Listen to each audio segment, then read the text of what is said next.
Welcome everyone, and thank you for joining Painting with Picasso's Grapevine. My name is Leanna Hahn and I will be your teacher and your host for today.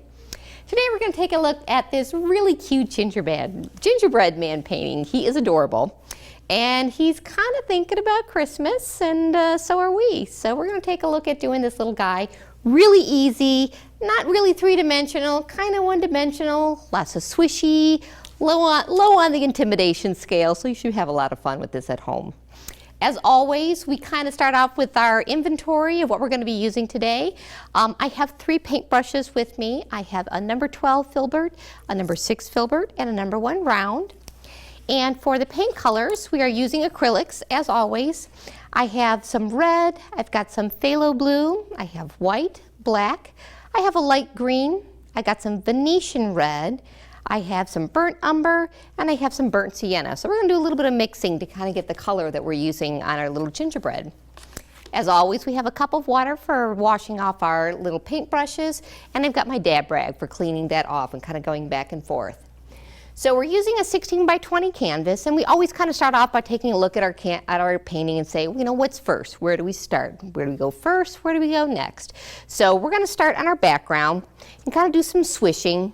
Now, I did go ahead and draw out our little gingerbread guy just because when we're going up and down, just kind of helps to get a basis of where he's at. So once I get that background kind of covered, then I'll come in and we'll work on our little guy in front. So to get us kicked off, let's go ahead, take him down. And like I said, I gave myself a little bit of a drawing here just to give me a little help here. So I'm going to kick it off with my very large brush. Let's go ahead, dip it in our water, dab it off. And we're going to be using our phthalo blue and our white. So I always start with white, add a little bit of blue to that. Blue is really, really strong as far as the pigment goes. And we're going to be doing a lot of up and down. So really super simple, up and down, covering the canvas. Now I'm going to be doing some blending right on the canvas as well. I'm going to allow my paintbrush to go into our little gingerbread guy a little bit, just for the sake of keeping those strokes going vertically up and down, nice and straight. Now here I'm standing off to the left here, so hopefully my lines are not getting too crooked. So for you at home, you'll be standing right in front of your paint. So make sure that you kind of check and stand in front. Don't forget our sides. Again, these are wraparound canvases, so you want to make sure we wrap that paint all the way around. So we take that paint down the canvas, down the sides. Now if you don't like the color on your canvas, change it up. So if it's coming out a little too dark blue, add some white. If it's coming out a little light, add some blue. Pretty easy. I'm keeping my strokes moving from downwards up as I'm towards the bottom of the canvas. Those first strokes are all about just placing paint on the canvas. So I'm just getting them out there, just kind of placement, getting some coverage. And before my paint dries, and remember this is acrylic paint, so it's going to dry really fast, I'll come in and create kind of my final strokes. So first strokes here are just coverage. Then I come in and go, okay, I like where this is going. I'm going to come with these nice big strokes up and down, top to bottom, and go ahead, cover anything I still need to cover. Again, for you folks at home, make sure you take a step back. Make sure you're looking straight on, you like the direction of your strokes, that nothing's kind of going horizontal or diagonal, that you're happy with the direction. I'm painting to the side here so you guys can see it, so sometimes my strokes get a little crooked. I try not to, but it happens. And then continue across the canvas. I'm continuing to mix my blue and my white right here on my palette and taking that to the canvas. Every time you mix it, it's going to be a different shade of blue. So that's kind of nice with this background because it's really kind of a nice mixture. It's not exact. It's just kind of a messy combination of the blue and white. And this kind of gives it a little bit of, hey, there's activity in the background. We don't know what it is. Kind of nondescript. And it's okay if you go into your little guy just a little bit because we're going to be covering that with some nice Venetian red and brown. So it's going to cover up that blue and white. So I wouldn't worry about it too much. Don't go over the whole thing, but do, if you have a little bit that goes in there, that's okay. So no worries. So go ahead, get that covered. Now for your folks at home, you've got the opportunity to press pause and let your paint dry. Now for me, I went ahead and brought myself another canvas that already has this blue on it. So what I'm going to do is kind of transition over to that other canvas. So as you can see, it went ahead, real simple, real easy, not a whole lot of specification on where the darkness, where the lightness goes, just kind of a nice combination. So go ahead, get that on there. I'm going to pull that down and bring my little guy that I did back at the studio with me, so that way I can continue going. All right. So you'll notice too, if you're outlining this or doing your drawing in pencil, that you're going to lose a little bit of the background. That's why I did that other outline in a marker. That way you'll see the outline a little bit better. And you'll be able to cover it easily with the black and the brown, so that should not be a problem at all. Now what we're going to do is we're going to move into that number 6. Let's go ahead and dip that in water. And I'm going to need a little bit of white. I've kind of used a lot of my white for the first step. And I'm going to take a combination of this beautiful Venetian red, grabbing this burnt sienna, kind of mixing the two together with a dab of white. So I'm kind of using the 3 together. So the white is really just to make it more solid and it'll cover really nicely. So let's go ahead and get this coverage on our little guy. You see how that's got some, because of the white especially, it's got some great coverage. You don't have to worry about any of that blue kind of showing through.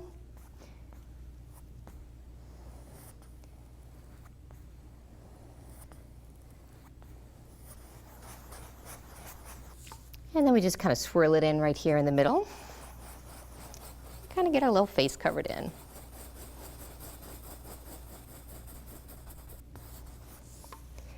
And we're just going to continue that process down the body. Just kind of making sure we have a nice background cover for our little guy. You're probably going to have to go ahead and continue to mix that up. Some people get very uncomfortable with the fact that they're continuing to mix it up. So if you feel uncomfortable with that, mix up a lot of it. You kind of look at this and go, okay, I'm going to have to cover a lot of the canvas. So mix up a larger amount here that you can then use to cover the whole little gingerbread guy. Now it doesn't bother me, so if I'm off just a hair of a shade, that's okay. By the time I put it on here, it blends in pretty nicely. And if it's off just a touch of a shade, I'm not worried about it too much. So I continue to just mix it together as I go back to my palette, grabbing those 3 colors, mixing them together, and continuing to outline our little guy. So it kind of reminds us that we have our cookie season upon us here. So lots of people do lots of cooking, lots of baking, those big cookie exchanges. I personally am not very capable of anything beyond bake and break. So this is about the most cookie creation I am capable of. I'm very creative on a canvas, but not in the kitchen, so. Alrighty. Again, if you're seeing some of that dimpling showing through, that's your canvas telling you, hey, you need to put a little bit more paint on your canvas. We like to get some good coverage, so let's put enough paint on there so that we cover the texture of our canvas. And I'm moving pretty quickly because I do want to put some highlights and lowlights, and I can achieve that best while this little guy is nice and wet.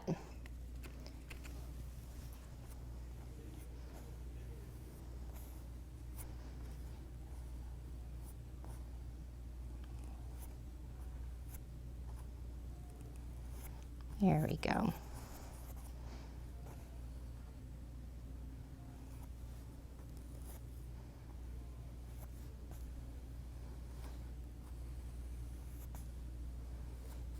Now we're going to come in at the very end and kind of give this gingerbread guy a nice little outline with a really thick paintbrush. So I'm not too worried about if there's a little bit of white kind of sticking out here and there. So no worries there. But if we kind of go back to our original, take a look at this, we've just got a little bit of shadowing, just kind of here and there. Not a whole lot, just kind of add some interest. So with that, I'm not going to wash off my paintbrush. I'm just going to grab that burnt umber, which is the really, really dark brown. Kind of grab that and go, okay, just grabbing a few shades here and there. A little bit here. Let's see, you got a little bit down here. It blends in very nicely, again, when your paint is nice and wet. So kind of adding a few touches there. A few touches there. So again, not too many. All right, so he's coming along, looking pretty good. So we're going to go ahead and let that brush reside in our water. At this point, I think what we'll do is we'll go ahead and start drawing our eyes. So to do so, let's grab our tiny, tiny little brush, dip it in our water, dab that off, and we're going to grab our black. So remember that this is a small brush, very deceiving. You think a small brush makes a small line. Make sure that you put your paintbrush in here, swirl it as you pull out. Less is more. You can always add more paint to it. So kind of decide where your eyes are going to reside. I kind of do this. I put a little bit of a marker on each side. So this is kind of where I'm going to put my little guy's eyes.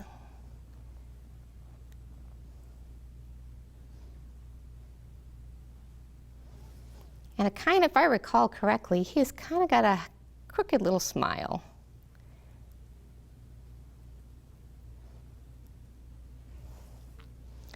As well, we're going to come around with that nice thick outline. I like this because it's just very loose. We're going to do this first with black, and then we'll kind of do it with white as well. And it's intended to be very loose. People get very anxiety and stressed about making these perfect lines. So what we like to do is we like to make these loose. That way, they're not intended to be so super exact, and then you don't get so worried about it. You're like, it's a line, it's there, close enough, we're good.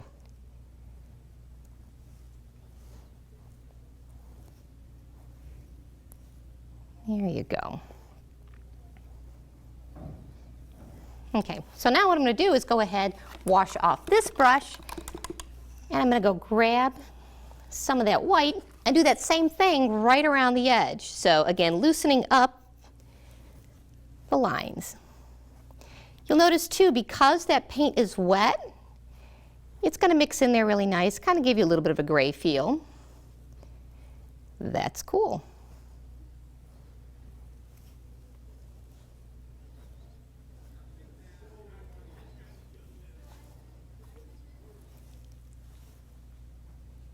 Again, these lines are intended to be very loose,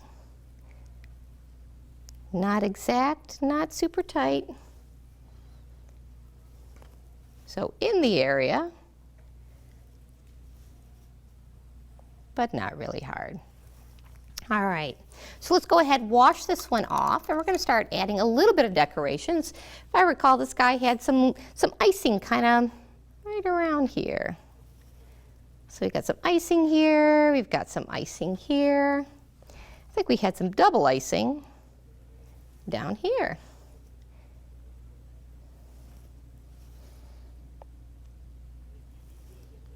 And really, you can have fun with this as much as you like. So if you want to play with it and kind of create some different outlines, some different decorations, feel free to do so. All right, so he also had a little bit of a rosy cheek. And so we're going to do that by grabbing some white, just a dab of red. We're just making kind of like a nice little pink, just super light. We're just kind of mixing the two together. And we're going to give him a nice little pink cheek here, a little pink cheek there. And I think one of his buttons started off pink. So let's kind of do that. So we got the first one pink. Let's go ahead and give him then a red one, nice little solid red one. A red one is a solid one. And then how about a green one? Kind of staying with those Christmas colors. There you go. Also, I think we had some little snowflakes kind of happening back here. So just a few. I grabbed some green. We're just kind of pulling out those different colors. So again, I'll go over, grab some of that red. A few spots, and then grab some white to kind of highlight it.